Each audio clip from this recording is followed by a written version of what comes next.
Assalamualaikum warahmatullahi wabarakatuh. Cara membuat titik koordinat lokasi kantor kecil dapat kita menggunakan aplikasi UTM Geomap. Caranya kita download dulu aplikasi di Play Store. Setelah selesai downloadnya komplit, UTM Geomap dapat dibuka. Kemudian di bagian atas ini dapat kita membuat lokasi kantor desa. Contoh di sini Kedai Alui Putih, Baktia, Aceh Utara. Ini yang akan kita uji coba. Langsung kita lakukan search dan keluar nomor angka ini yang bertanda merah ini. Zoom, klik view database. Maka kemudian keluarlah titik koordinat dan lokasinya, alamatnya, copy link.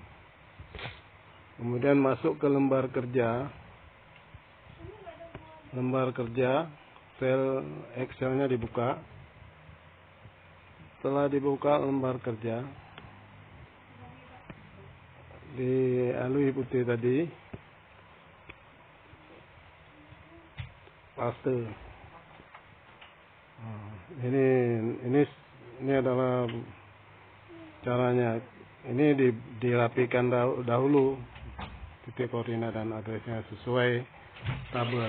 Demikianlah cara membuat titik koordinat.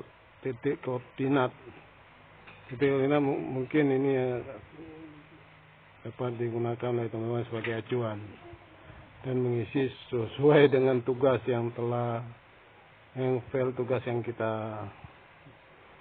telah kita terima, agar dapat dikumpulkan pada tanggal 11 September 2018 ke pihak Info Aceh Utara, supaya nanti akan kita rekap menjadi rekap Provinsi Aceh Utara untuk kita teruskan ke provinsi. Demikianlah. Assalamualaikum warahmatullahi wabarakatuh.